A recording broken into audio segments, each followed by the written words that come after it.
चलिए ठीक है, आज हम लोग पढ़ेंगे रे ऑप्टिक्स। ठीक है, इसे हम ज्योमेट्रिकल ऑप्टिक्स भी कहते हैं। ठीक है, रे ऑप्टिक्स को ज्योमेट्रिकल ऑप्टिक्स भी कहते हैं। ठीक है ना। आपको ऑप्टिक्स में ऑप्टिक्स का 2 सेक्शन पढ़ना है हमें, आपको रे ऑप्टिक्स और वेव ऑप्टिक्स। ठीक है, चलो भाई तो पढ़ते हैं जी।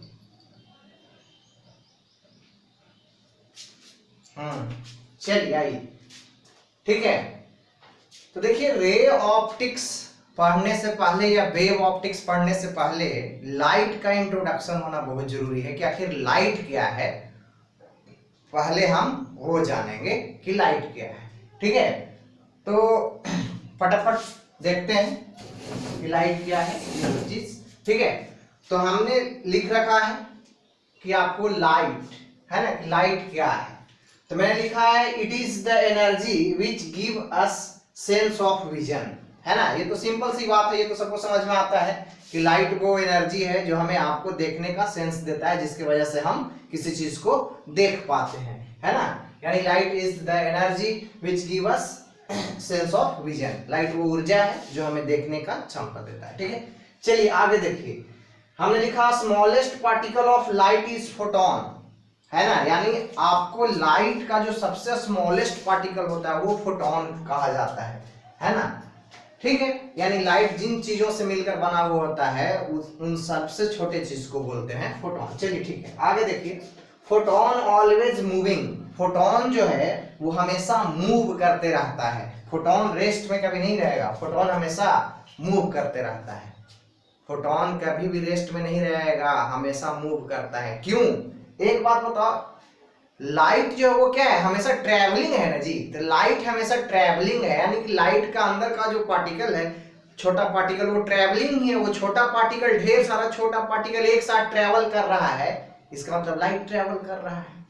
ठीक है, चलिए आगे देखिए। आगे लिखा हमने कि photon is chargeless and massless. Photon जो है वो आपको चार्जलेस और मासलेस है, यानी फोटोन के पास ना चार्ज होता है ना मास होता है। ठीक है, चलिए ठीक है, आगे देखिए। अब लाइट जब पढ़ लिए, अब उसके बाद जो इसका पढ़ेंगे इंट्रो, वो पढ़ेंगे रे का। ठीक है, रे को मैंने लिखा कि straight line made up of photon, यानी फोटोन से बने स्ट्रेट लाइन को ही हम क्या बोलते हैं, रे बोलते हैं। ठीक है जी।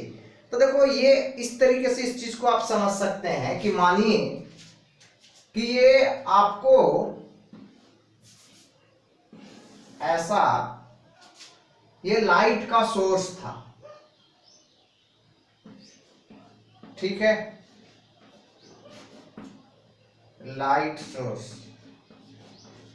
अब ये लाइट का सोर्स था, तो देखिए तो ये आपको फोटोन ऐसे, इससे लाइट है यानी कि फोटोन आपको रैंडमली चारों तरफ फोटोन ऐसे ऐसे ऐसे ऐसे ऐसे ऐसे ऐसे ऐसे ऐसे ऐसे ऐसे फोटोन ऐसे ऐसे चारों तरफ फोटोन ऐसे ऐसे होगा। ठीक है ना। ठीक है, अब देखो ये आपको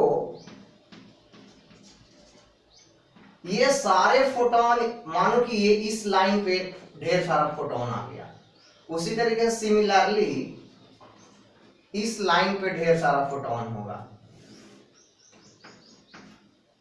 उसी तरीके से सिमिलरली आपको इस लाइन पे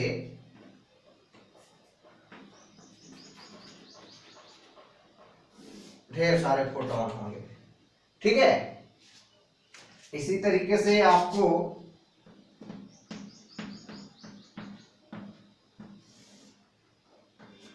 ऐसे, फिर ऐसे, ऐसे। तो यानी कि आपको अनंत फोटोन है। आपको कहने का मतलब कि अनंत फोटोन है तो आपको अनंत लाइन बनेगा। ऐसा नहीं कि एक ही, जितना मैंने ड्रॉ किया उतना ही लाइन बनेगा, आपको यहां पर भी एक लाइन होगा, मतलब अनंत लाइन बनेगा। ठीक है, कोई सीमा नहीं है इसका, ये जो रे है वो क्या बनेगा, अनंत बनेगा। लेकिन रे का जो बेसिक डेफिनेशन है वो ये है कि आपको रे होता क्या है, straight line made of photon, photon से बने स्ट्रेट लाइन को ही हम रे कहते हैं। ठीक है, चलिए ठीक है, लिखिए इतना आपको फिर तो ठीक।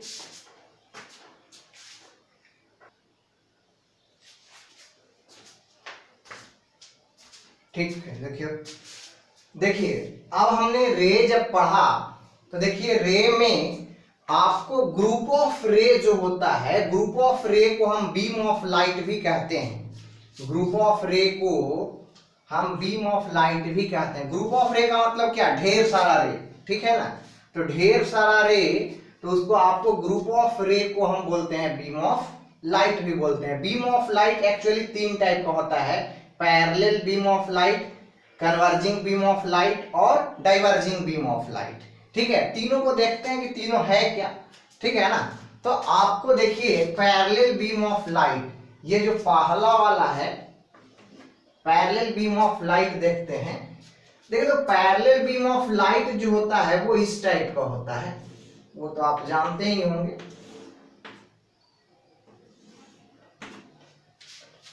ठीक है, यानी कि आपको सारा रे एक दूसरे के पैरेलल चल रहा हो तो उसे हम बोलते हैं पैरेलल बीम ऑफ लाइट। इसको एक्चुअली होता ये है कि आपको ये जनरली अनंत से आते रहता है ना। ये जो है आपको generally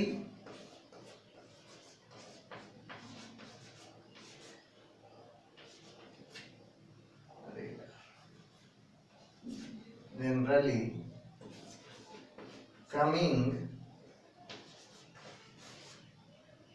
from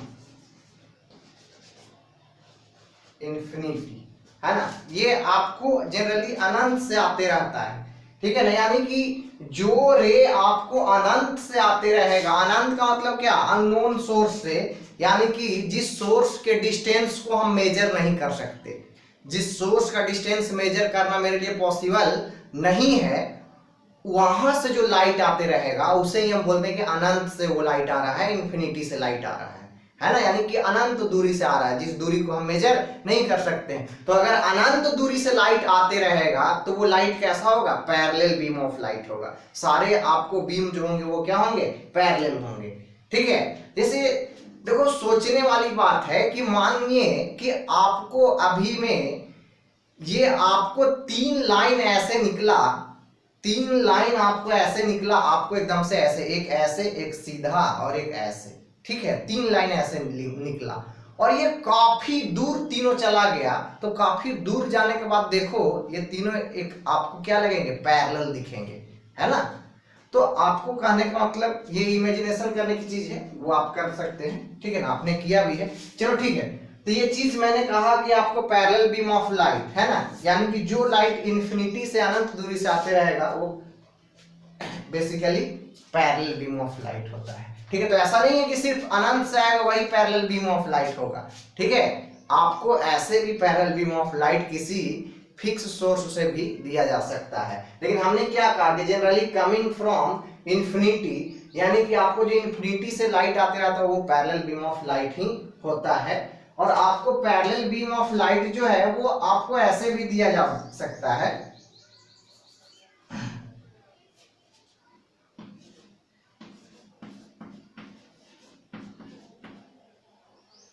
create artificially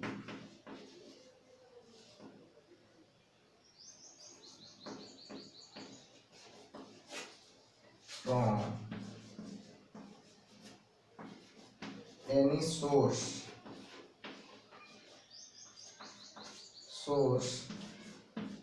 like torch. ठीक है, किसी किसी टॉर्च का देखते हैं लाइट एकदम से पैरेलल होता है कि नहीं होता है, एकदम से पैरेलल होता है किसी किसी टॉर्च का लाइट। तो आप पैरेलल बीम ऑफ लाइट जो है आर्टिफिशियल सोर्स से भी आपको क्रिएट कर सकते हैं, है ना। लेकिन जो इंफिनिटी से रे आते रहता है वो क्या होता है, पैरेलल बीम ऑफ लाइट होता है। ठीक है, अब आगे देखते हैं।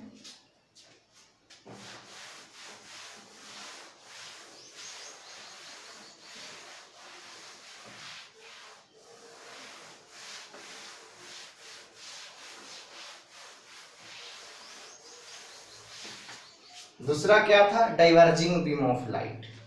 ठीक है, डाइवर्जिंग बीम ऑफ लाइट जो होता है वो ऐसा होता है कि आपको अगर लाइट जो है वो आपको किसी एक बिंदु से फैल रहा हो, ठीक है ना, ये सॉरी दूसरा हमने लिया था कन्वर्जिंग बीम ऑफ लाइट लिया था, सॉरी कोई बात नहीं। कन्वर्जिंग बीम ऑफ लाइट का मतलब होता है कि लाइट कहीं से आता रहे, लेकिन अगर किसी एक पॉइंट पर सारे लाइट आपको या तो मिल जाए या तो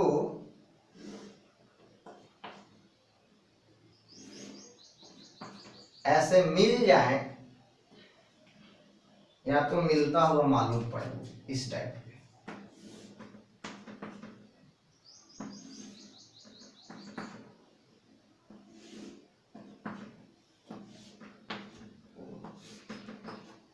देखिए, तो नहीं लग रहा है कि सारा लाइट इस पॉइंट से पास करेगा, है ना। तो ये जो आपको लाइट है, अगर आपको एक पॉइंट से एक्चुअली और अच्छा से फील करने के लिए ऐसे कर लीजिए,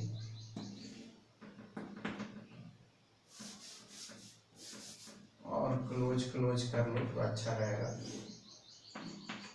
ठीक है, तो देखिए आपको ऐसा नहीं लग रहा है कि आपको सारे लाइट जो है इसमें भी आपको एक ही पॉइंट पर आकर मिलेगा, है ना, यानी एक ही पॉइंट पर आकर मिलेगा। तो हम कहें कि अगर आपको लाइट कहीं से आता रहे, किसी तरीके से आता रहे, अगर आपको किसी एक पॉइंट पर आकर मिलता है या तो उस पॉइंट पर मिलता हुआ मालूम पड़े, तो हम बोलेंगे उस सारे रेज को बोलेंगे कन्वर्जिंग बीम ऑफ लाइट। ठीक है, यानी कि रे अगर एक दूसरे को सिमटना शुरू कर दे, एक दूसरे के क्लोज आना शुरू कर दे, एक दूसरे के क्लोज आना शुरू कर दे, तो वो क्या है, आपको कन्वर्जिंग बीम ऑफ लाइट है। अब देखिए, तो कन्वर्जिंग बीम ऑफ लाइट जो है वो आपको कहने का मतलब, जैसे बहुत सारा आप मिरर वगैरह पढ़ेंगे, लेंस वगैरह भी पढ़ेंगे, तो आपको उसमें देखें, अभी हमको मिरर और लेंस का जानकारी नहीं है, ठीक है ना, लेकिन उस पर हम बात नहीं करेंगे कौन रेज को कन्वर्ज करता है कौन डाइवर्ज करता है, वो हम बात नहीं करेंगे। ठीक है, लेकिन थोड़ा सा फील आने के लिए हम एक चीज को आपको दिखाते हैं कि देखिए रे जो है वो कैसे कन्वर्ज होता है। ठीक है ना, मान लो कि ये आपको कोई एक मिरर है, कौन सा मिरर है अभी वो आपके लिए इंपॉर्टेंट नहीं है, एक मिरर है, ठीक है ना, तो आपको इस पर रे जो आता है, ढेर सारा रे ऐसे आया, ऐसे ऐसे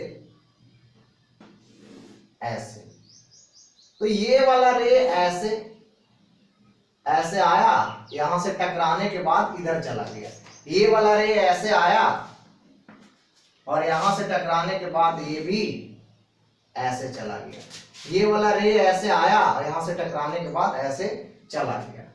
ठीक है, तो ये देखो टकराने के बाद जितना भी रे जो है, आपको टकराने के बाद जितने भी रे आपको दिख रहे हैं सब क्या क्लोज होते दिख रहे हैं, एक बिंदु पे मिल रहा है, यहाँ पे तीनों रे मिला, है ना, तो यहाँ पे तीनों रे मिला, तो ये जो आपको ऐसे वाला एरो हम दिए हैं तीनों में, ये इंसिडेंट रे है, यानी आती हुई किरणें हैं, जो आपको टकराने के बाद, जो टकराने के बाद का जो रे है 1 2 3 ये है, ये आपको सब क्या है, कन्वर्जिंग, है ना, कन्वर्जिंग रे है।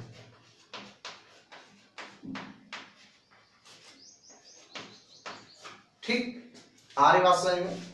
ठीक है, तो ये बातें है ना, ये मिरर है, कॉनकेव मिरर एक्चुअली होता है ये।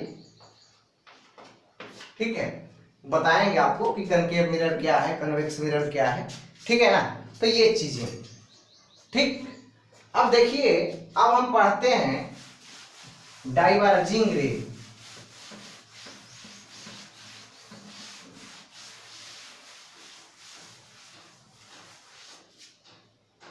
ठीक है,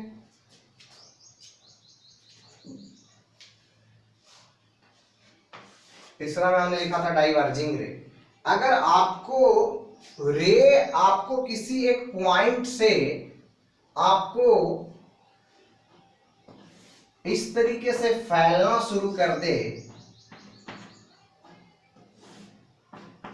देखिए रे यहीं से निकल रहा था, लेकिन सब ऐसे क्या, ऐसे फैलते हुए निकल रहा है ना, आपको स्प्रेड कर गया, फैल गया, तो आपको इसको बोलेंगे डाइवर्जिंग बीम ऑफ लाइट बोलेंगे, ठीक है ना। आपको ये भी आप देख सकते हैं, ये भी आपको जैसे एक्चुअली देखो रेज जो है, आपको कहने का मतलब जो नेचुरल रे है, सनलाइट है, वो तो पैरेलल बीम ऑफ लाइट ही होता है, सनलाइट जो पैरेलल बीम ऑफ लाइट ही होता है। लेकिन उसको देखिए कन्वर्जिंग कैसे बनाया, हमने कनकेव मिरर लगा दिया, उससे टकराने के बाद कन्वर्ज कर दिया। तो सनलाइट जो भी होता है वो पैरेलल बीम ऑफ लाइट ही होता है, लेकिन उसको कन्वर्जिंग डाइवर्जिंग हम बना देते हैं, ठीक है ना, मिरर या लेंस वगैरह लगा के बना देते हैं, ठीक है। तो यहाँ पे भी देखिए डाइवर्जिंग रे, तो डाइवर्जिंग रे देखो कैसे डाइवर्जिंग रे आपको किया जाता है, कैसे डाइवर्जिंग रे बनाया जाता है ना। यहाँ पे कन्वेक्स मिरर लगा देंगे। देखिए अभी मैं बार बार बोल रहा हूँ कि आप कनकेव मिरर कन्वेक्स मिरर नहीं जानते हैं, कोई बात नहीं, आगे हम पढ़ाएंगे, ठीक है। रिफ्लेक्शन भी नहीं जानते हैं, कोई बात नहीं, आगे पढ़ाया जाएगा। अभी बस आप मजे लो इस चीज का।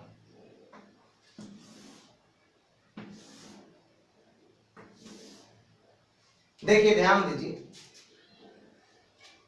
ये वाला रे ऐसे आया, टक्कर खाने के बाद ये ऐसे निकल गया, ये वाला रे ऐसे आया, टक्कर खाने के बाद ये भी ऐसे निकल गया, ये ऐसे आया, टक्कर खाने के बाद ये इधर निकल गया, ठीक है।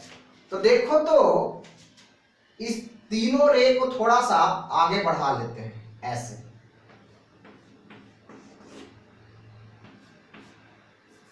ठीक है ना।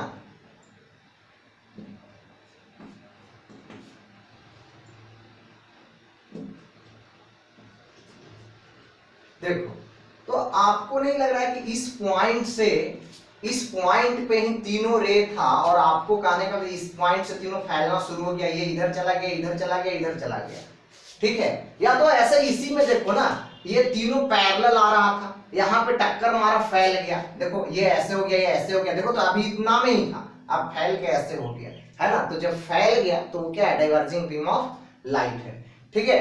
तो हमने देखा converging beam of light, diverging beam of light, ठीक है। और अभी और भी टर्मिनोलॉजी हैं जो हमें,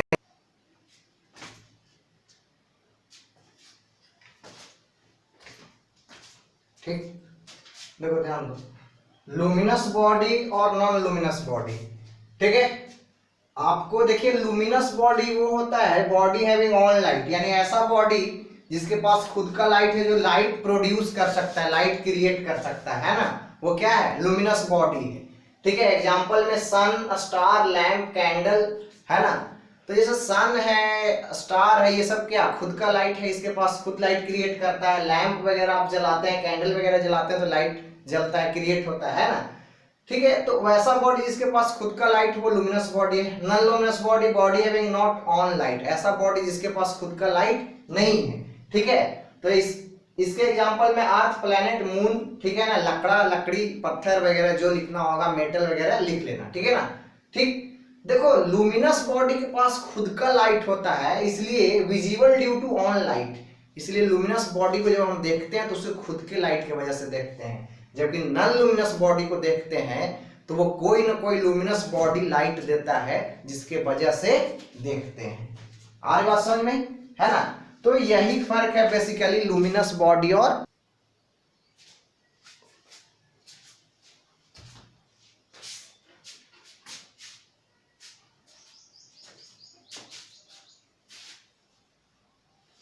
ठीक। देखो अब आगे में ट्रांसपेरेंट मीडियम, है ना।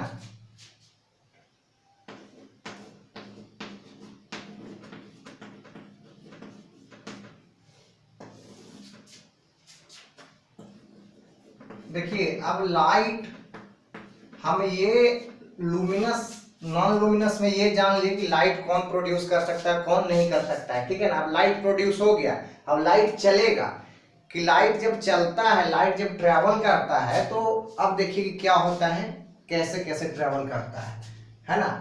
और कैसे कैसे किसी मीडियम से गुजरता है तो क्या होता है, किसी मीडियम से गुजरता है तो कितना गुजरता है, कितना नहीं गुजरता है। ठीक है, ट्रांसपेरेंट मीडियम, देखिए ट्रांसपेरेंट मीडियम आपको ऐसा मीडियम है जिससे आपको लाइट का पूरा अमाउंट गुजर जाए, यानी कि लाइट का फुल अमाउंट जिस मीडियम से गुजर जाता है वो है आपको ट्रांसपेरेंट मीडियम, है ना। तो ट्रांसपेरेंट मीडियम का एग्जांपल बहुत सा हो सकता है ना। आपको ट्रांसपेरेंट मीडियम का एग्जांपल क्या हो सकता है, प्योर ग्लास,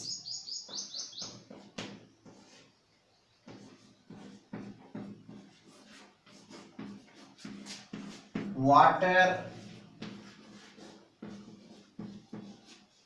है ना, वैक्यूम, ठीक है जी, एयर, etc। ये सब क्या है आपको ट्रांसपेरेंट मीडियम, यानी लाइट, यानी जिस मीडियम से लाइट पूरा का पूरा पास हो जाए वो क्या है आपको ट्रांसपेरेंट मीडियम है। ठीक है, अब देखिए आगे में अगला ट्रांसलूसेंट मीडियम,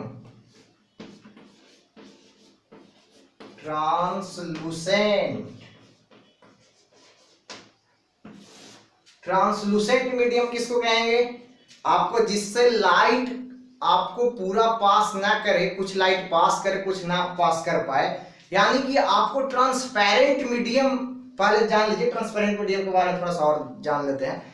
देखिए ट्रांसपेरेंट मीडियम से अगर किसी चीज को हम देखते हैं तो वो एकदम से क्लीन दिखता है, यानी कि आपको पानी में आप किसी चीज को, प्योर वाटर में अगर आप किसी चीज को देखेंगे तो आपको क्या क्लीन दिखेगा, दिखेगा कि नहीं दिखेगा।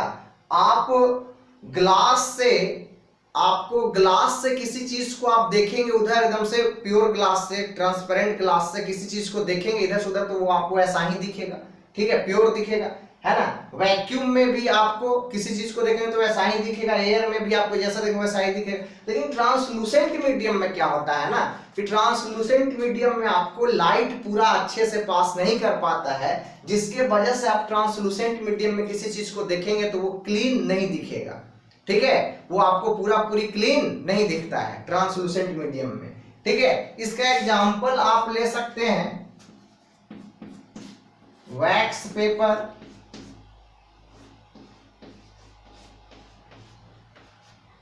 ठीक है ना, एरोजेल,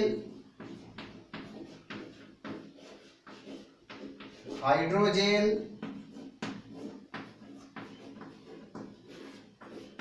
ऑप्टिकल सेरामिक्स,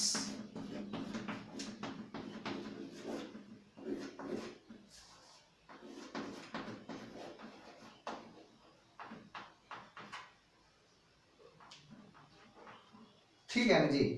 उसके बाद में बहुत सारा इसका एग्जाम्पल हो सकता है, क्लाउड हो सकता है, ठीक है, उसके बाद में फॉग हो सकता है, धुआं, ठीक है। ये सब चीजों में कोई भी चीज क्लीन नहीं दिखता है, धुआं या क्लाउड में कोई चीज आपको क्लीन दिखता है, नहीं दिखता है। क्यों नहीं दिखता है, क्योंकि आपको कहने का मतलब लाइट पूरी तरीके से पास नहीं कर पाता है, इसलिए आपको क्लाउड या धुआं के बाद का जो चीज है वो आपको क्लीन नहीं दिखता है, दिखता है लेकिन कम दिखता है, ठीक है। तो ये चीज उसी तरीके से आपको एक और मीडियम है, वो है ओपेक मीडियम, ठीक है। वो क्या है, ओपेक मीडियम,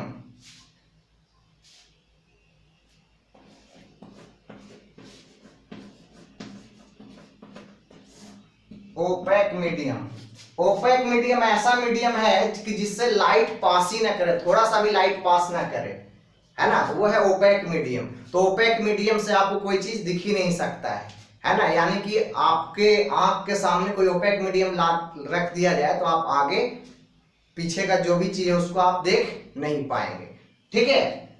तो ओपेक मीडियम के बाद आप किसी चीज को देख नहीं पाते हैं, यानी कि ओपेक मीडियम से लाइट पास नहीं करता है। तो ओपेक मीडियम से लाइट पास नहीं करता, इसका एग्जांपल बहुत सा हो सकता है, वुड, है ना जी, स्टोन,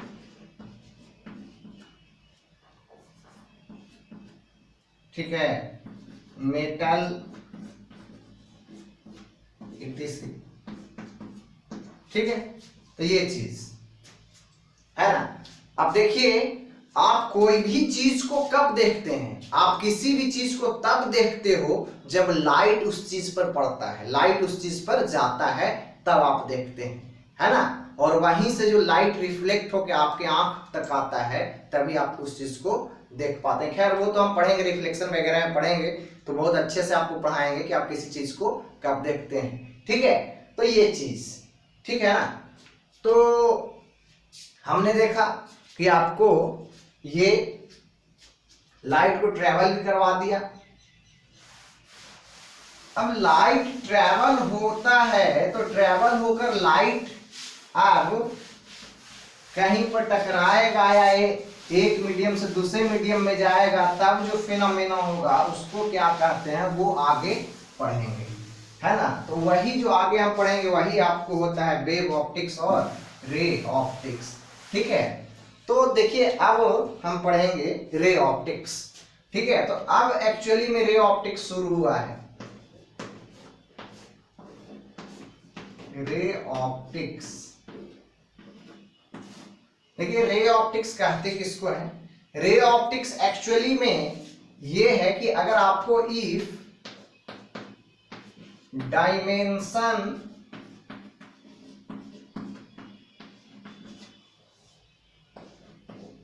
ऑफ ऑब्जेक्ट और whole is very large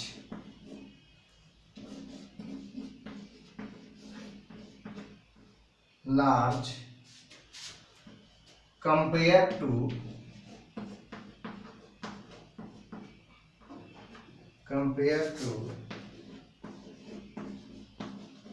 wavelength of light,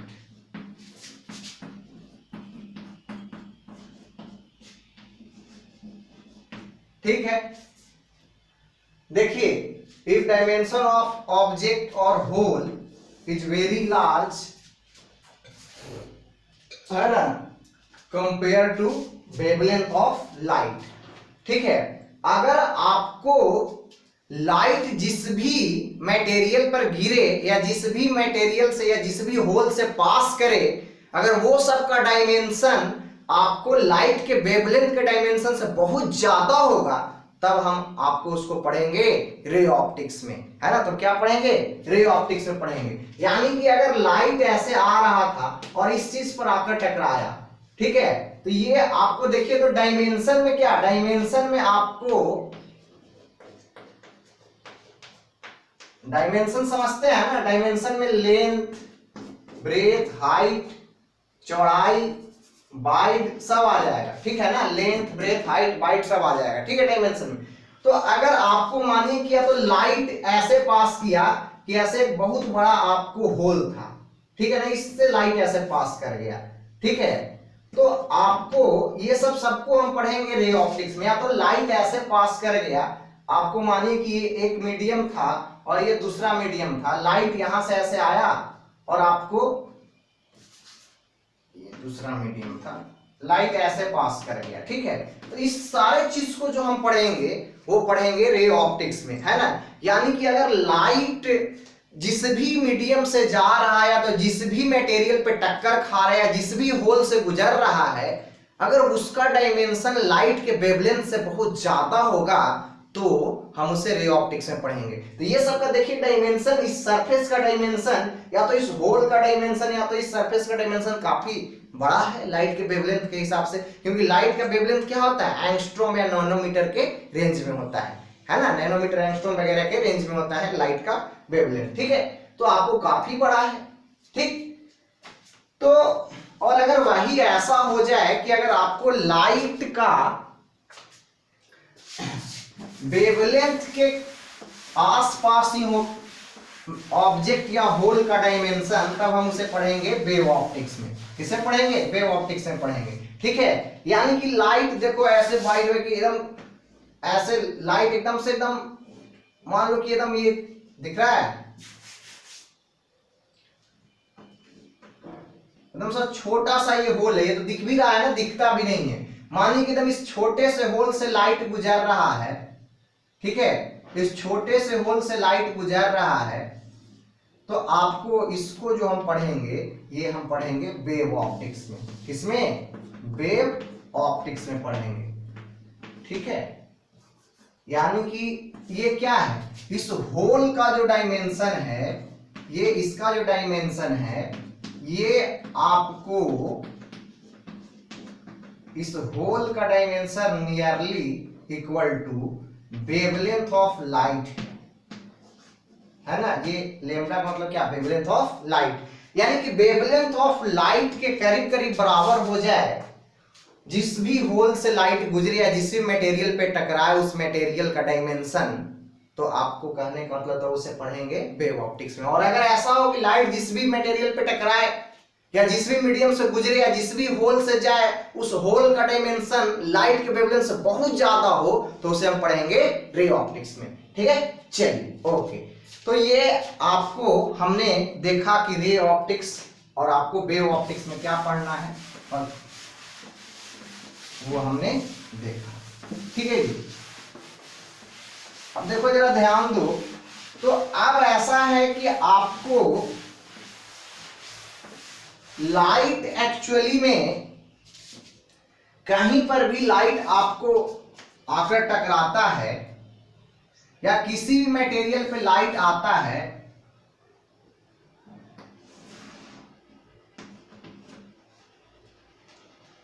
देखिए किसी भी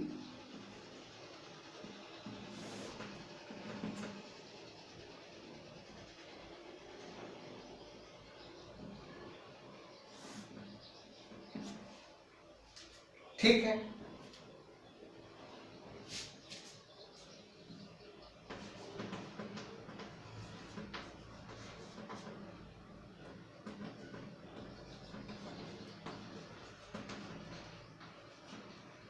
देखिए ये इनकमिंग लाइट है, ठीक है ना।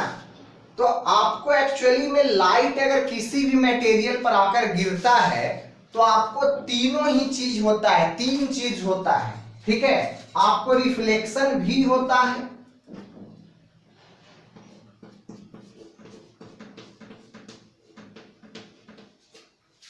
रिफ्रैक्शन भी होता है,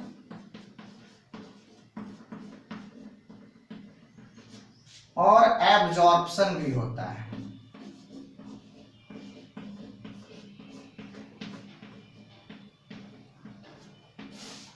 देखिए मैंने कहा कि अगर लाइट आपको किसी भी मटेरियल पर आकर गिरता है तो आपको तीन फिनोमेना होता है। लाइट रिफ्लेक्ट भी कर जाता है, लाइट रिफ्रैक्ट भी कर जाता है, और लाइट एब्जॉर्ब भी हो जाता है। वो जो मटेरियल होता है वो लाइट को सोख भी लेता है, एब्जॉर्ब भी कर लेता है।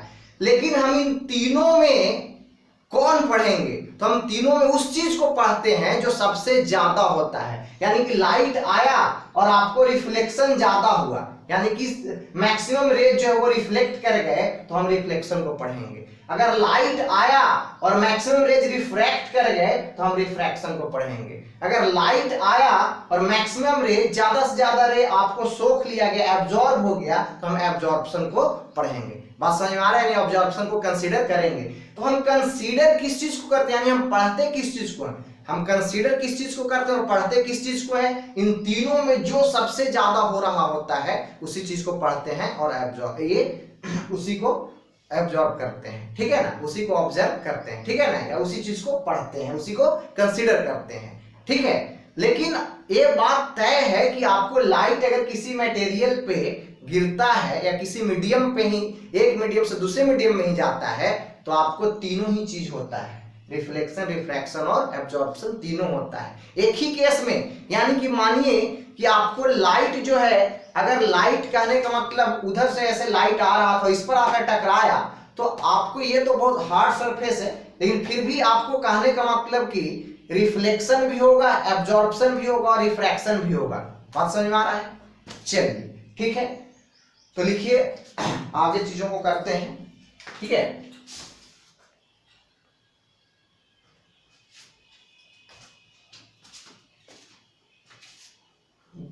Reflection of light, reflection of light किसे कहते हैं? हमने लिख रखा है, if ray of light approaches any surface and bounce back to same medium, then such phenomena is known as reflection of light, है ना।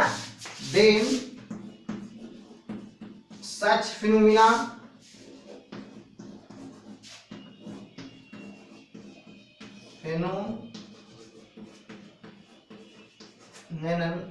is known as reflection of light, ठीक है, ROL रिफ्लेक्शन ऑफ लाइट, ठीक है। मैंने कहा कि अगर आपको कोई भी रे किसी सरफेस को अप्रोच करे और उसको अप्रोच करने के बाद अपने ही मीडियम में लौट जाए, यानी किसी सरफेस पर आकर टकराए और अपने ही मीडियम में लौट जाए, तो इस फिनोमेनन को हम बोलेंगे रिफ्लेक्शन ऑफ लाइट बोलेंगे, ठीक है। अब देखिए इस चीज को बेहतर तरीके से समझते हैं।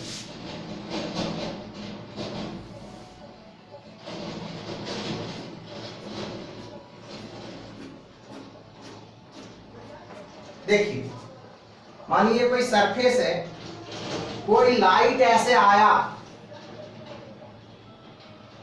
ठीक है, और आने के बाद देखिए इधर से आ रहा था और यहां पे टक्कर मारा और टक्कर मारने के बाद ऐसे इधर लौट गया, यानी जिधर से आ रहा था उधर ही लौट गया, यानी जिस मीडियम से आ रहा था उसी मीडियम में लौट गया। तो यही है आपको रिफ्लेक्शन ऑफ लाइट,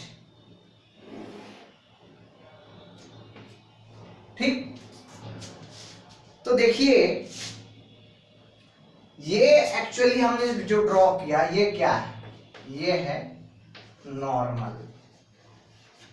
देखो अब जरा ध्यान से समझो, ठीक। हमने आपको डेफिनेशन समझा दिया है, अब इस चीज को बेहतर ढंग से समझेंगे अच्छे से।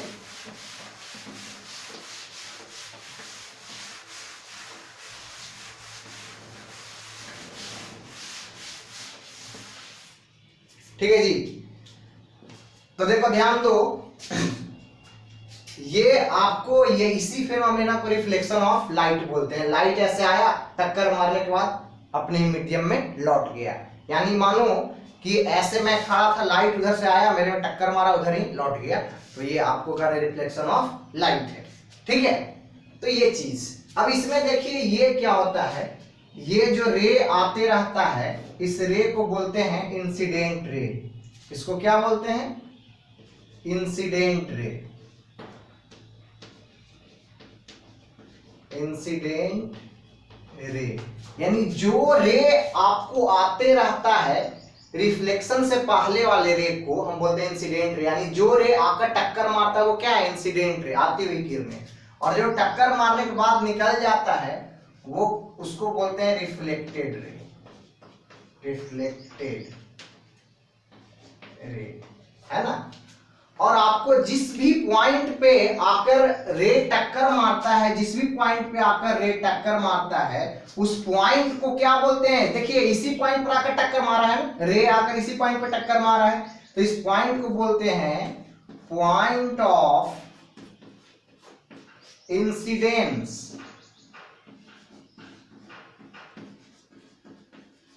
या तो इसी को हम पॉइंट ऑफ रिफ्लेक्शन भी बोलते हैं।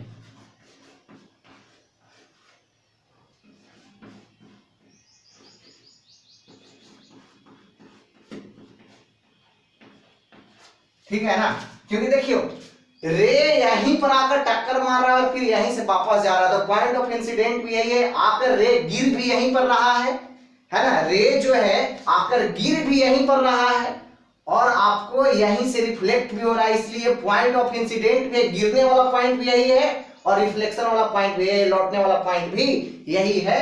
तो इस पॉइंट को जो है, इस पॉइंट को हम बोलते हैं पॉइंट ऑफ इंसिडेंट और पॉइंट ऑफ रिफ्लेक्शन, है ना, यानी जहां पर आकर इंसिडेंट रे गिरता है उसे पॉइंट ऑफ इंसिडेंट बोलते हैं और जहां से रिफ्लेक्शन शुरू होता है उसे हम पॉइंट ऑफ रिफ्लेक्शन कहते हैं। और दोनों पॉइंट एक ही होता है, एक ही वो एक पॉइंट है जहां पर इंसिडेंट रे आके गिरा और जहां से आपको रिफ्लेक्शन शुरू हुआ, तो उस पॉइंट को हम क्या बोलते हैं, पॉइंट ऑफ इंसिडेंट या पॉइंट ऑफ रिफ्लेक्शन बोलते हैं। ठीक है, आ रही बात समझ में? ठीक है जी, तो ये बात, तो बेसिक टर्म इसमें क्या क्या है वो हम आपको क्लियर कर देते हैं, ठीक है ना। और आपको देखो उसी पिक्चर को फिर से बना रहे हैं।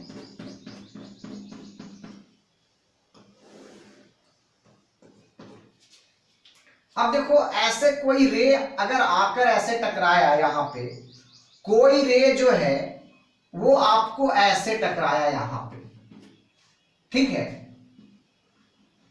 तो आपको ये रिफ्लेक्ट होने के बाद हो सकता है ऐसे गया होगा, ये भी रिफ्लेक्ट होने के बाद हो सकता है ऐसे गया होगा। तो आपको इस वाले रे के लिए ये है पॉइंट ऑफ इंसिडेंट और पॉइंट ऑफ रिफ्लेक्शन। लेकिन इस वाले रे के लिए तो ये अलग है ना, ये अलग पॉइंट ऑफ इंसिडेंट है। तो आपको जिस पॉइंट पे जो रे आके गिरता है सिर्फ उसके लिए पॉइंट ऑफ इंसिडेंट और पॉइंट ऑफ रिफ्लेक्शन होता है। तो इस रे के लिए अगर मानिए कि ये पॉइंट ए था, ये जो पॉइंट था ये ए था, तो सिर्फ इस रे के लिए point A point of incidence और पॉइंट ऑफ रिफ्लेक्शन है। अगर ये पॉइंट बी है तो ये इस वाले रे के लिए पॉइंट ऑफ इंसिडेंट और पॉइंट ऑफ रिफ्लेक्शन है, ठीक है। अब देखिए मैं ये बात क्यों समझा रहा हूं, इसके पीछे देखिए एक कारण है। वो कारण क्या है वो मैं आपको बताता हूं, ठीक है।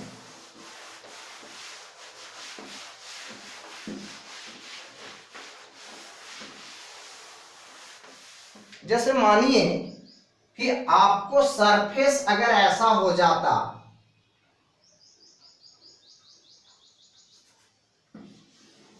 ऐसा हो जाता जिस पर लाइट गिर रहा है, ठीक है जी।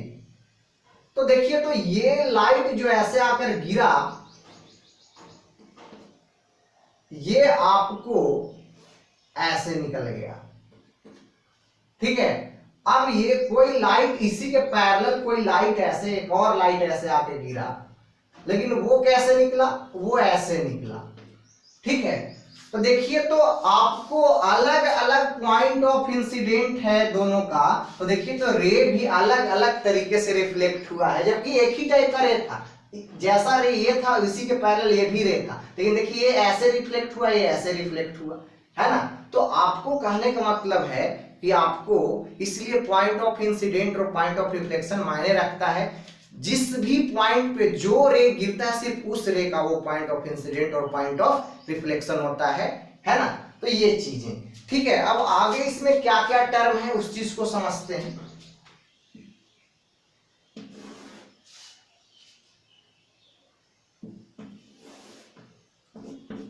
ये सरफेस रहा था, कोई रे ऐसे आया, टक्कर मारने के बाद ऐसे निकल गया, ये नॉर्मल, ठीक है। तो ये वाला रे जो नॉर्मल के साथ एंगल बनाता है इसे आई कहते हैं, एंगल ऑफ इंसिडेंट। और नॉर्मल के साथ जो रे टक्कर मारने के बाद निकल जाता है, जो रिफ्लेक्ट हो जाता है, वो रे जो एंगल बनाता है उसे बोलते हैं एंगल ऑफ रिफ्लेक्शन आर। और आपको लॉ ऑफ रिफ्लेक्शन के हिसाब से, अच्छा देखो एक चीज और ये जो एंगल होता है यानी कि इंसिडेंट रे जो सरफेस के साथ एंगल बनाते रहता है इसे बोलते हैं glancing angle, glancing angle of incidence, ठीक है। और रिफ्लेक्टेड रे जो सरफेस के साथ एंगल बनाते रहता है इसे बोलते हैं ग्लांसिंग एंगल ऑफ रिफ्लेक्शन, ठीक है। आ रही बात समझ में, टर्मिनोलॉजी समझ में आ रहा है। मैंने कहा कि आपको ये जो इंसिडेंट रे है, इंसिडेंट रे नॉर्मल के साथ, नॉर्मल मतलब क्या, आपको जिस भी सरफेस पर आकर रे टकराया, मानिए कि रे जो था वो इसी सरफेस पर आकर टक्कर मारा, है ना। रे ऐसे आया, इस पे टक्कर मारा और ऐसे निकल गया, ठीक है। तो आपको नॉर्मल का मतलब क्या, आपको जिस भी पॉइंट पर आपको रे गिरा है उस पॉइंट से सीधा ऐसे परपेंडिकुलर सरफेस के सीधा बाहर एक लाइन जो होता है उसे ही नॉर्मल कहते हैं। नॉर्मल का मतलब ही होता है क्या, सरफेस पर सीधा परपेंडिकुलर, ठीक है। तो आपको नॉर्मल हमेशा कहां से ड्रॉ करेंगे, नॉर्मल हमेशा आपको पॉइंट ऑफ इंसिडेंट से ड्रॉ करेंगे, ठीक है। चलिए ठीक है, तो ये बात। अब देखिए हमने एंगल ऑफ इंसिडेंट बोला, एंगल ऑफ इंसिडेंट क्या होता है बाबू, एंगल ऑफ इंसिडेंट जो होता है वो आपको इंसिडेंट रे और नॉर्मल के बीच के कोण को एंगल ऑफ इंसिडेंट कहते हैं। एंगल ऑफ रिफ्लेक्शन क्या होता है, रिफ्लेक्टेड रे और नॉर्मल के बीच के एंगल को एंगल ऑफ रिफ्लेक्शन कहते हैं। ग्लांसिंग एंगल ऑफ इंसिडेंट क्या होता है, आपको जिस भी सरफेस पर रे आकर टक्कर मारता है उस सरफेस और इंसिडेंट रे के बीच के कोण को ग्लांसिंग एंगल ऑफ इंसिडेंट कहते हैं। और ग्लांसिंग एंगल ऑफ रिफ्लेक्शन क्या होता है, आपको जिस सरफेस पर रिफ्लेक्शन होते रहता है उस सरफेस और रिफ्लेक्टेड रे के बीच के कोण को ग्लांसिंग एंगल ऑफ रिफ्लेक्शन कहते हैं। आ रही बात समझ में, ठीक है। अच्छे से सारा टर्मिनोलॉजी क्लियर हुआ है, ठीक है। अब देखो एक चीज और है इसमें, वो है आपको एंगल ऑफ डेविएशन, उस चीज को भी क्लियर करते हैं। उसके बाद लॉ ऑफ रिफ्लेक्शन पढ़ेंगे, है ना। देखिए एक टर्म और है इसमें, वो है एंगल ऑफ डेविएशन।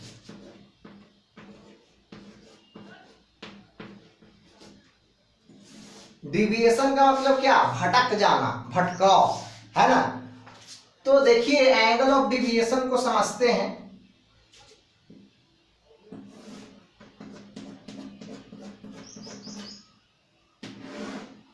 कोई रे ऐसे इंसिडेंट रे है, ये आपको रिफ्लेक्शन होने के बाद ये ऐसे चला गया, ठीक है, ये अपना नॉर्मल, ठीक। लेकिन सोचो अगर ये सरफेस नहीं होता, ये जो सरफेस है अगर ये नहीं होता तो ये रे जो है ये क्या, ये बेचारा सीधा ऐसे निकल लेता, ये जो है ये सीधा ऐसे निकल लेता, ठीक है। लेकिन अब ये ऐसे ना निकल के ये इस सरफेस के होने के वजह से ये ऐसे आया और ऐसे चला गया, तो अपने रास्ता से कितना भटक गया, तो अपने रास्ता से वो इतना भटक गया, ठीक है ना। अपने रास्ता से इतना भटक गया, तो जितना अपने रास्ता से भटक जाता है उसे ही हम बोलते हैं आपको एंगल ऑफ डेविएशन, है ना। उसे ही क्या बोलते हैं, एंगल ऑफ डेविएशन। यानी कि आपको रे बिटवीन आपको corresponding incident ray and reflected ray is known as angle of deviation, है ना। यानी कि सोचो अगर ये सरफेस नहीं होता तो ये रे सीधा जाता, लेकिन ये रे सीधा ना जाके ऐसे चला गया इस सरफेस की वजह से, तो जितना भटक गया वही है आपको एंगल ऑफ डेविएशन। आ रही बात समझ में, ठीक है। तो ये टर्मिनोलॉजी पूरा हो गया, टर्मिनोलॉजी हमने समझा दिया। अब आगे आए तो आपको लॉ ऑफ रिफ्लेक्शन समझाते हैं। पहले लिखिए इन चीजों को,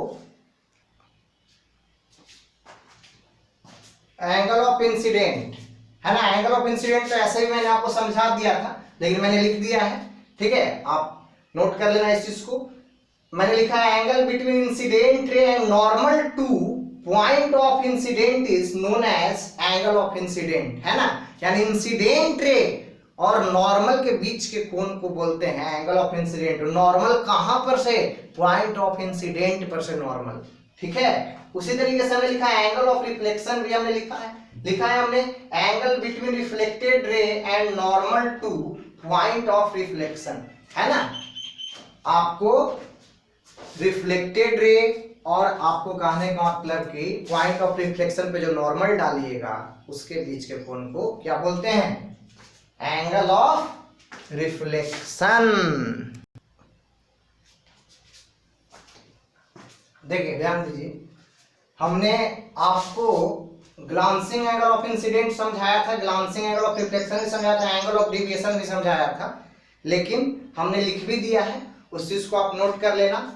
ग्लांसिंग एंगल ऑफ इंसिडेंट में लिखा है angle between incident ray and surface at which incident ray strike is known as glancing angle of incidence. यानी इंसिडेंट रे जिस भी सरफेस पर गिरता है उस सरफेस और इंसिडेंट रे के बीच को कोण को ग्लांसिंग एंगल ऑफ इंसिडेंट कहते हैं। ग्लांसिंग एंगल ऑफ रिफ्लेक्शन भी हमने लिख रखा है angle between reflected ray and surface at which reflection take place, है ना।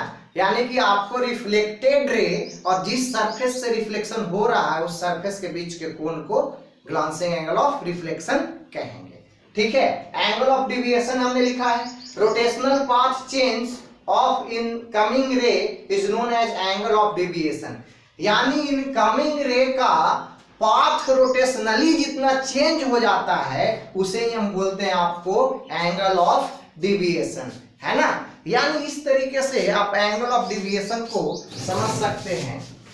देखिए जरा ध्यान दीजिए, ज्यादा नहीं मिटाएं, इतना ही मिटाते हैं, एंगल ऑफ डिविएशन को सिर्फ समझते हैं। मैंने कहा कि रोटेशनली पाथ चेंज जितना कर जाए, तो ऐसे सरफेस लिया, ऐसे ये ऐसे निकल गया, ठीक है, जबकि इसे आना था ऐसे, ठीक है। तो देखिए, तो ये आपको यही एंगल ऑफ डिविएशन है, इसको आना था ऐसे लेकिन ये चल गया ऐसे, यानी एक तरीके से देखिए तो ये इतना रोटेट कर गया, है ना, ये ऐसे इतना रोटेट कर गया। तो जितना रोटेशनली इसका पाथ चेंज कर जाता है इनकमिंग रे का, उसी को हम बोलते हैं एंगल ऑफ डिविएशन। ठीक है, इन चीजों को लिखिए, उसके बाद आगे देखते हैं। चलिए, ठीक है, तो अब देखो हम पढ़ते हैं लॉ ऑफ रिफ्लेक्शन। ठीक है, कि लॉ ऑफ रिफ्लेक्शन क्या है उस चीज को समझते हैं। अरे क्या होता है, चलो समझ चुके थे इन सब चीजों को, है ना जी। ठीक है ना। तो देखिए, लॉ ऑफ रिफ्लेक्शन में कहा गया सबसे पहला लॉ ये है कि एंगल ऑफ इंसिडेंट और एंगल ऑफ रिफ्लेक्शन दोनों बराबर होता है ना। यानी पॉइंट ऑफ इंसिडेंट पे जो नॉर्मल ड्रॉ होता है उस नॉर्मल के साथ इंसिडेंट रे और रिफ्लेक्टेड रे दोनों बराबर एंगल बनाता है। ठीक है, और दूसरा कहा गया कि incident ray, reflected ray and normal to point of incidence lies in the same plane, है ना। यानी कि इंसिडेंट रे और वो नॉर्मल और रिफ्लेक्टेड रे एक ही प्लेन में होगा। तो एक ही प्लेन में होने का मतलब क्या है बाबू, जरा इस चीज को समझिए। ठीक है ना, बहुत बच्चा है जो इस चीज को रट्टा मार जाता है, रट्टा नहीं मारना है, समझना है बाबू इस चीज को। देखो ध्यान दो, मान लो कि आपको कोई रे है जो ऐसे आकर इस बोर्ड पर टकराया, ठीक है ना, यही इंसिडेंट रे था, ठीक है, और आपको ये कोई रे है जो ऐसे टक्कर मारने के बाद ऐसे ये निकल गया, है ना। येलो वाला इंसिडेंट रे है और ये यहाँ पे ऐसे टकराया, और ये क्या है, रिफ्लेक्टेड रे है। ये क्या है आपको, ये जो ग्रीन वाला है ये रिफ्लेक्टेड रे है। तो आपको नॉर्मल जो है हम बोलेंगे पॉइंट ऑफ इंसिडेंट पे ही बनेगा। तो ये है आपको ब्लू वाला है नॉर्मल, है ना, ये क्या है, ब्लू वाला नॉर्मल। और ये आपको एक्चुअली देखो पेन को ऐसे लेते हैं, ठीक है ना, ये ऐसे आकर टक्कर मारा, देखो ये ऐसे आकर टक्कर मारा और ये ऐसे निकल गया, ठीक है ना जी। देखो ये येलो वाला लाइट ऐसे आया, है ना, और ये आपको टक्कर मारा बोर्ड पे, ये ग्रीन वाला लाइट निकल गया, ठीक है, ग्रीन वाला पेन। और ये क्या है, ये जो ब्लू लाइट, ब्लू पेन जो हम ले रहे हैं, ये ब्लू वाला क्या है, नॉर्मल है। तो ये तीनों देखो तो तीनों एक ही प्लेन में है कि नहीं, देखो तीनों ये कॉपी ऐसे ले लिए हम, इस कॉपी वाले प्लेन में देखो तीनों है कि नहीं, ये तीनों है एक प्लेन में, है तीनों एक ही प्लेन में, समझ में आ रहा है। देखिए ऐसे टक्कर मारेगा आकर, देखो ना भाई, अरे हाथ मेरा छोटा पड़ जा रहा है क्या, ऐसे रहो ना यार, क्यों टेढ़ा हो जा रहा तुम। देखिए यही था ना, ये आकर ऐसे टक्कर मारा था ये वाला बोर्ड पे, ये रिफ्लेक्टेड रे था, ये पॉइंट ऑफ इंसिडेंट में नॉर्मल था। देखिए तीनों एक ही प्लेन में है कि नहीं, देखिए तीनों एक प्लेन में आ जाएगा, देखो आएगा, तीनों जो है वो आपको एक ही प्लेन में है। आ रही बात समझ में, यानी कि आपको एक ही प्लेन में तीनों रहेगा, ठीक है। यानी कि कहने का मतलब ये है कि इस चीज को जरा सा समझिए, ऐसे डायग्रामेटिकली समझते हैं कि अगर मान लीजिए कि कोई ऐसे क्यूबिकल सरफेस था, ठीक है, तो आपको कहने का मतलब मेरा ये है कि अगर रे जो है आपको, रे अगर आपको ऐसे आकर, देखिए जरा समझिएगा ध्यान से, ये एक्स एक्सिस, ये इधर वाला वाई एक्सिस, और ये इधर वाला जेड एक्सिस, ठीक है ना। देखो बाबू ध्यान से समझना, ठीक। तो देखो, तो कहने का मतलब कि आपको बोर्ड पे ही समझिए, अगर बोर्ड एक्स वाई प्लेन था तो रे ऐसे आकर टक्कर मारा था और ऐसे निकल गया था रे। तो ये जो रे जो आपको निकल गया, ये रे जो ऐसे आया, ये रे जो ऐसे आया, ये कौन सा प्लेन में है देखिए, तो जरा ध्यान दीजिए। तो आपको इधर में ये क्या है, जेड है कि नहीं, इधर में ये क्या है जी, जेड है ना, और इधर में ये क्या है, एक्स है, और इधर में ये क्या है, वाई है। तो ये जो रे है, ये देखिए तो ये कौन सा प्लेन में है देखिए, तो ध्यान दीजिए, ठीक है। तो आपको कहने का मतलब ये है कि आपको अगर कोई रे अगर आपको ऐसे आकर यहां पर ऐसे टक्कर मारा इस सरफेस पर, तो ये ऐसे निकल जाएगा, और यहाँ पे जो नॉर्मल बनाइएगा आप वो ऐसे नॉर्मल, तो ये तीनों क्या होगा, एक ही सतह पे होगा। क्या होगा, एक ही सतह पर होगा। समझ रहे हैं बात को। यानी कि अगर आपको ऊपर वाला सरफेस पे आकर टक्कर मारा था, ध्यान दीजिए कि अगर आपको ऊपर वाले सरफेस पर आकर टक्कर मारा था, ये टॉप वाले सरफेस पर, देखिए ध्यान दीजिए जरा सा, अगर लाइट ऐसे आके इस ऊपर वाले सरफेस पे, किधर से भी लाइट आया ऐसे, और इस ऊपर वाले सरफेस पे लाइट ऐसे टकराया आकर और रिफ्लेक्ट होकर ऐसे निकल गया, ठीक है ना, ऐसे इस पर, अरे यार क्या होते रहता है, समझाने नहीं देता है बच्चों को। चलो, लाइट ऐसे आया और ऐसे निकल गया, ठीक है ना, देखो ऐसे आया और ऐसे निकल गया, ये नॉर्मल। तो मैंने कहा कि देखो, तो इस वाले टॉप वाले सरफेस पे टक्कर खाया, तो ये क्या है, एक्स वाई प्लेन है ना, और आपको एक्स वाई प्लेन पे आके टकराया, और आपको देखिए तो ये एक्चुअली में तीनों लाइट किस प्लेन पे हो गया, देखिए तो ये वाला इस वाले प्लेन में तीनों है कि नहीं, कॉपी वाले प्लेन में तीनों है। तो ये कॉपी वाला प्लेन जो है, ये कॉपी वाला प्लेन, बाबू बताओ ये कौन सा प्लेन है, तो ये कॉपी वाला प्लेन यही प्लेन है ना। तो ये वाला प्लेन जो है वो क्या है, ये वाला प्लेन जो है वो एक्स जेड प्लेन है। क्या ये एक्स जेड प्लेन है ना। तो आपको ध्यान देना है कि आपको यहां पर इस बात को कि if light strike on X Y plane, अगर एक्स वाई प्लेन पे टकराया है ना जी, लाइट एक्स वाई प्लेन पे अगर आकर टकराएगा, if light strike on X Y plane,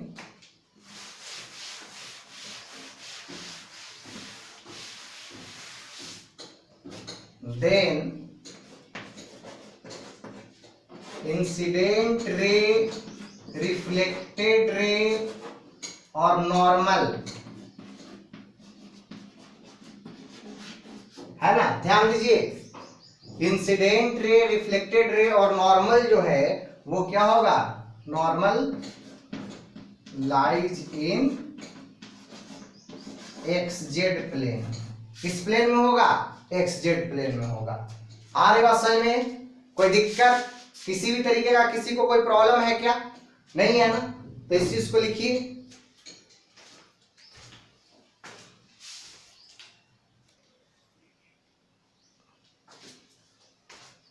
ठीक है।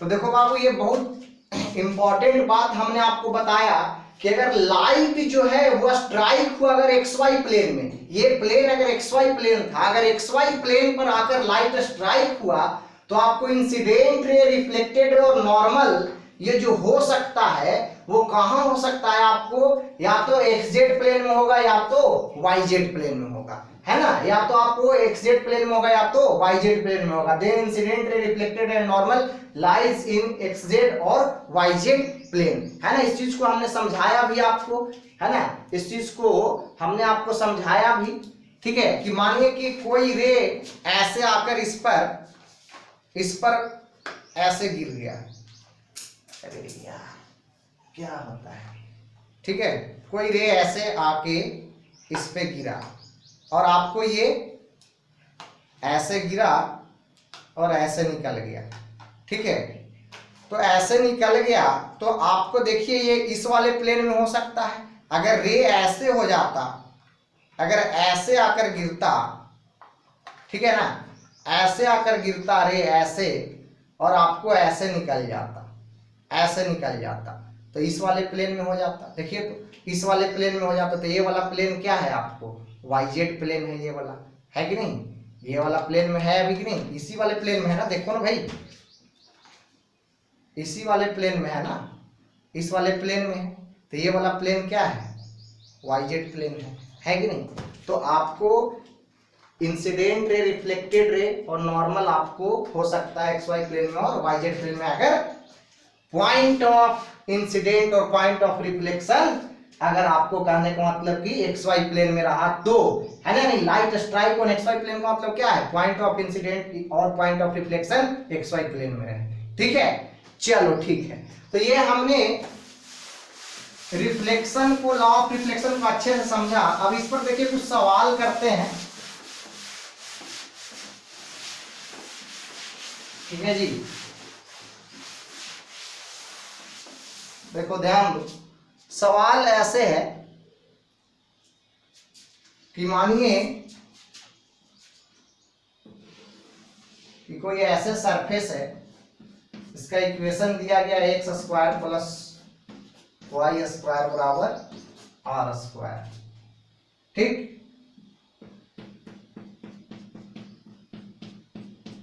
अब इस पर कोई रे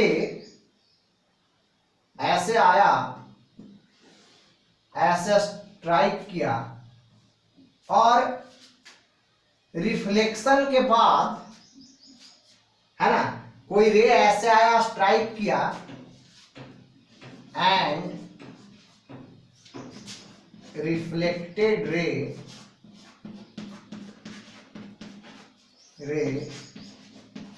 बिकम वर्टिकल, रिफ्लेक्टेड रे जो है वो वर्टिकल हो गया।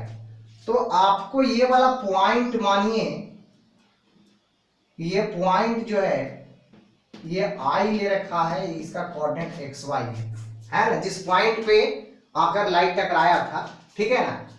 तो आपको कहा गया फाइंड I, पॉइंट I को आपको पता करना है। सवाल पहले ध्यान समझिए, सवाल क्या है, एक इंसिडेंट रे पॉइंट I पर आकर टकराया और टकराने के बाद वो क्या हो गया, वर्टिकल बन गया। तो पूछा गया आपसे कि तो आप बताइए कि पॉइंट ऑफ इंसिडेंट का कोऑर्डिनेट क्या है, यानी पॉइंट ऑफ इंसिडेंट कहिए, पॉइंट ऑफ रिफ्लेक्शन कहिए, उसका कोऑर्डिनेट क्या है। और जिस भी सरफेस पर आकर टकराया है उस सरफेस का इक्वेशन दिया गया x square plus y square is equal to r दिया गया है, ठीक है। तो यही आपसे पूछा गया है, ठीक है। तो इसको सॉल्व करना है, तो कैसे कीजिएगा सॉल्व, बिल्कुल सॉल्व कर सकते हैं, ठीक है, कोई बड़ी बात नहीं है, ठीक है ना। देखिए जरा ध्यान दीजिए,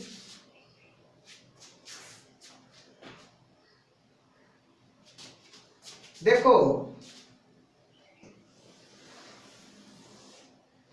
ठीक है जी, ये ऐसे और इंसिडेंट रे ऐसे आकर, अरे क्या हो रहा है यार, इंसिडेंट रे ऐसे आकर टक्कर मारा और टक्कर खाने के बाद वो क्या हो गया, वर्टिकल हो गया। देखो तो नॉर्मल ऐसा होगा कि नहीं होगा, होगा ना। तो वर्टिकल हो गया और नॉर्मल ऐसा है, तो आपको देखिए तो नॉर्मल के साथ दोनों का एंगल बराबर होता है, एंगल ऑफ इंसिडेंट और एंगल ऑफ रिफ्लेक्शन दोनों नॉर्मल के साथ बराबर बराबर एंगल बनाता है। तो इंसिडेंट रे और रिफ्लेक्टेड रे के बीच का कोण क्या है, 90 डिग्री है, क्योंकि इंसिडेंट रे हॉरिजॉन्टल था और रिफ्लेक्टेड रे वर्टिकल था, तो 90 डिग्री है ना, इंसिडेंट रे और रिफ्लेक्टेड रे के बीच का कोण। और आपको पता है कि नॉर्मल के साथ इंसिडेंट और रिफ्लेक्टेड रे दोनों बराबर एंगल बनाता है, तो आपको टोटल एंगल 90 है, तो ये हो जाएगा 45 डिग्री और ये भी 45 डिग्री, है ना जी। 45 डिग्री दोनों का एंगल हो जाएगा नॉर्मल के साथ। अब एक बात बताओ, ये सर्कल का इक्वेशन है, तो सर्कल का इक्वेशन है दिया गया x square plus y square और r स्क्वायर। अगर जिनको नहीं आता तो कोई टेंशन नहीं, बस वो याद रखेंगे कि अगर सर्कल का equation x square plus y square और r स्क्वायर होता है तो इसका मतलब कि सर्कल का रेडियस r है। इसका मतलब सर्कल का रेडियस कितना है, r है जी। तो निकाल दीजिए ना जी। ये आपको पता है कि ये r है, और आपको ये भी पता है कि जो r है वो x एक्सिस के साथ एंगल 45 डिग्री बना रहा है। नहीं बना रहा है, देखो ना, इसके साथ इसका एंगल यही वाला लाइन है ना जी। नॉर्मल को ही तो रेडियस, नॉर्मल क्या होता है, लॉन्ग रेडियल नहीं होता है ना। ये बात समझ में आता है ना। नॉर्मल क्या होता है, लॉन्ग रेडियल होता है। ठीक है, तो देखिए, तो आपको r है, ये कोण बना रहा है x एक्सिस के साथ, ये 45 डिग्री, तो ये वाला कोऑर्डिनेट नहीं निकाल लेंगे, बिल्कुल आसानी से निकाल लेंगे। ठीक है,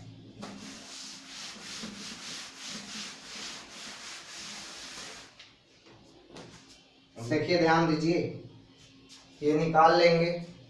कंपोनेंट फॉर्म में ब्रेक कर लीजिए। तो r का कंपोनेंट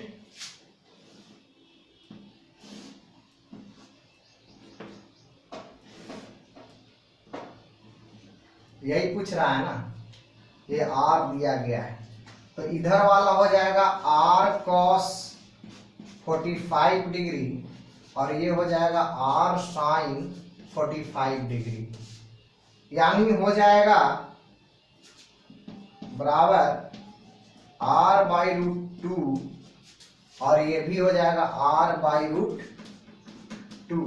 लेकिन सोचो, ये जो पॉइंट है, ये वाला पॉइंट जो है, ये वाला पॉइंट, वो देखिए तो कौन सा, सेकेंड क्वाड्रेंट में, सेकेंड क्वाड्रेंट में है। इसका मतलब कि आपको x निगेटिव होगा और y क्या होगा, पॉजिटिव होगा, है ना। देखो ना भाई, अरे भाई देखो ना, इसी क्वाड्रेंट में है ना, इसमें क्या होता है, x निगेटिव होता है और y क्या होता है, पॉजिटिव होता है। y पॉजिटिव, x निगेटिव, ठीक है ना। तो आप xy कोऑर्डिनेट अगर लिख देंगे, अगर इसका, इस पॉइंट i का, इस पॉइंट i का अगर xy कोऑर्डिनेट अगर आप लिखना चाहते हैं, तो इसका xy कोऑर्डिनेट जो हो जाएगा वो हो जाएगा, कितना हो जाएगा, x है निगेटिव हो जाएगा, तो x minus r by root 2, और वो हो जाएगा y coordinate r by root 2।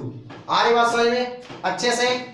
चलो ठीक है, कोई बात नहीं, समझ में आया ना। चलिए अब अगला सवाल करते हैं।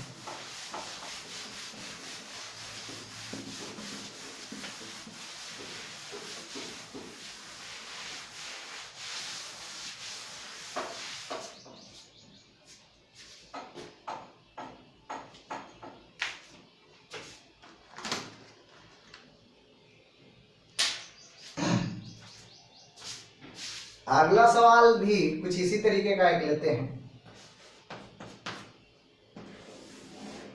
मान लीजिए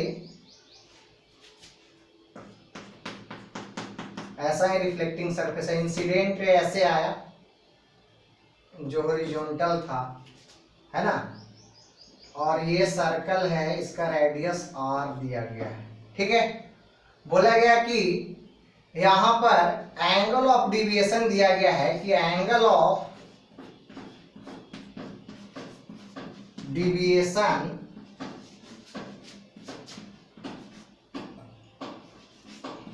इज 120 डिग्री, 120 डिग्री है एंगल ऑफ डिविएशन। तो फिर इसमें भी यही पूछा गया है कि अगर ये पॉइंट P था तो पॉइंट P निकालिए, फाइंड P। देखिए इंसिडेंट रे ऐसे था और हॉरिजॉन्टल था, और एंगल ऑफ डिविएशन जो है वो दे दिया गया है आपको 120 डिग्री, है ना। इस सर्कल का रेडियस r है, तो पूछा जा रहा है कि आपको ये जो जिस पॉइंट पर आपको इंसिडेंट रे गिरा था उस पॉइंट का कोऑर्डिनेट बताइए। तो बिल्कुल बता सकते हैं, ठीक है। देखिए ध्यान दीजिए, इसको सॉल्व करते हैं।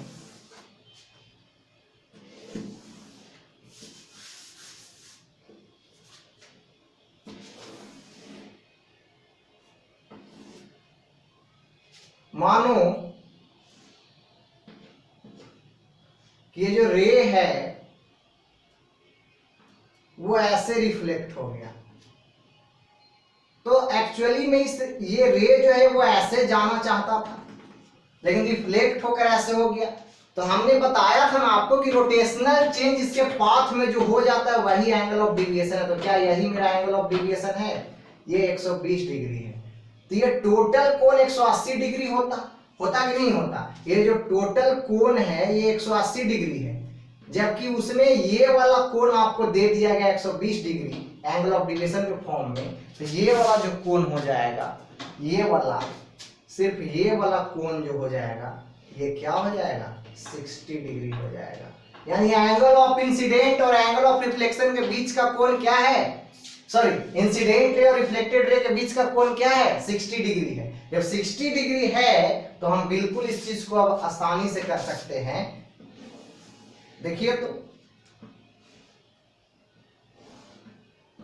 ये इंसिडेंट रे है ये वाला, और ये है रिफ्लेक्टेड रे। दोनों आपको कोण है 60 डिग्री। नॉर्मल कुछ ऐसा होगा, नॉर्मल के साथ दोनों का कोण बराबर होता है। तो टोटल कोण 60 डिग्री है, तो ये वाला कोण भी 30 डिग्री हो जाएगा और ये वाला कोण भी 30 डिग्री हो जाएगा। अब क्या है, अब निकाल लीजिए। अब आपको रेडियस पता है ही कि रेडियस जो है वो दिया गया है r, है ना? तो r दिया गया है और आपको पता है कि x एक्सिस के साथ इस r का कोण, देखिए तो r का कोण यानी कि इसका कोण x एक्सिस के साथ कितना है? 30 डिग्री है। यानी ये भैया 30 डिग्री है। निकाल दो, कंपोनेंट निकालना तो आता ही आपको, है ना? तो निकाल दीजिए। तो क्या हो जाएगा? देखो भाई, इसी पॉइंट का पूछ रहा है कोऑर्डिनेट ना। तो ये अगर r है, ठीक है, ये 30 डिग्री दिया गया, तो ये वाला जो हो जाएगा r cos 30 डिग्री, और ये वाला क्या हो जाएगा? r sin 30 degree. ठीक है ना? ऐसा हो गया। जब ऐसा हो गया तो वैल्यू लिख लीजिए। r cos 30 का वैल्यू क्या होगा? r√3/2, और इसका जो वैल्यू हो जाएगा r/2। अब जरा देख लो, ये क्या है? सेकंड क्वाड्रेंट में है कि नहीं? सेकंड क्वाड्रेंट में है, तो ये सेकंड क्वाड्रेंट में है, तो यानी इसका मतलब x क्या होगा? निगेटिव, y क्या होगा? पॉजिटिव। ठीक है, तो ये जो इसका कोऑर्डिनेट हो जाएगा वो हो जाएगा -r√3/2, और ये जो हो जाएगा ये हो जाएगा r/2। आई बात समझ में? चलो ठीक, एक और सवाल करते हैं। ये सवाल समझ में आया ना? सवाल समझ में आया, सॉल्यूशन समझ में आया ना? चलो एक और सवाल करते हैं।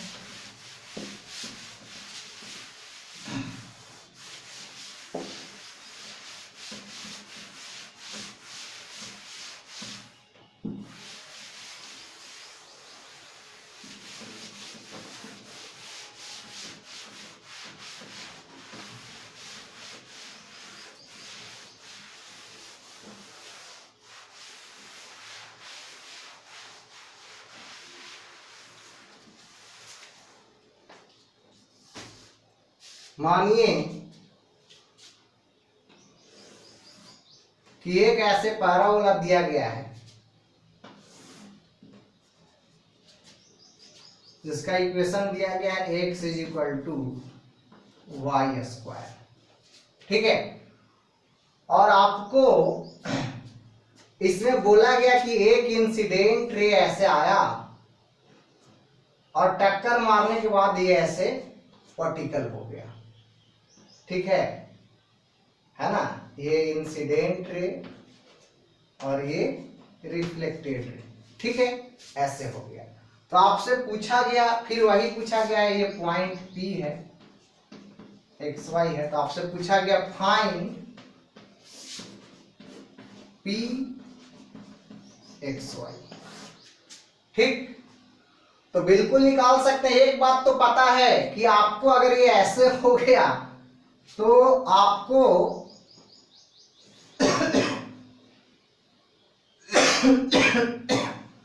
90 डिग्री इंसिडेंट और रिफ्लेक्टेड रे के बीच का कोण है, तो नॉर्मल के साथ 45 डिग्री कोण हो जाएगा।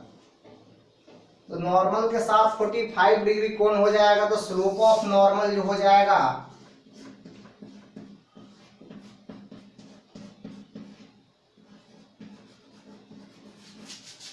नॉर्मल बराबर tan 45 हो जाएगा बराबर 1, है ना। देखिए ना भाई, नॉर्मल का जो यही है ना नॉर्मल, ये नॉर्मल का स्लोप एक्स एक्सिस के साथ कितना है 45 डिग्री है, तो स्लोप को tan थीटा के फॉर्म में लिखते तो tan 45 डिग्री बराबर 1। और ऐसे कर्व का इक्वेशन क्या दिया गया है, x = y² दिया गया है। तो ऐसे आपको स्लोप का फॉर्मूला क्या होता है, कर्व के हिसाब से आप स्लोप का फॉर्मूला पढ़े हैं dy/dx, पढ़े हैं कि नहीं पढ़े हैं, पढ़े हैं।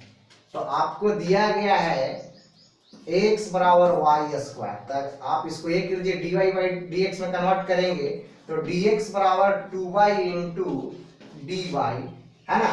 तो आप कीजिएगा dy/dx कीजिएगा, देखो है ना, दिया गया है ऐसा गिवन है। तो dy × 2y सॉरी dx बराबर 2y × dy, तो dy/dx कीजिएगा तो ये हो जाएगा 1/2y हो जाएगा, है ना। देखिए ना dy/dx किया तो 1/2y उधर चला जाएगा, 1/2y हो जाएगा, ठीक है। तो ये चीज आपको देखिए तो 1/2y आया, और जबकि मेरा जो ये दिया गया है आपको स्लोप जो आया है angle of incident angle of reflection के हेल्प से, वो आया है कितना, 1 आया है, कितना आया है 1 आया है। तो 1 बराबर 1/2y, है ना। ऐसा जब ऐसा तो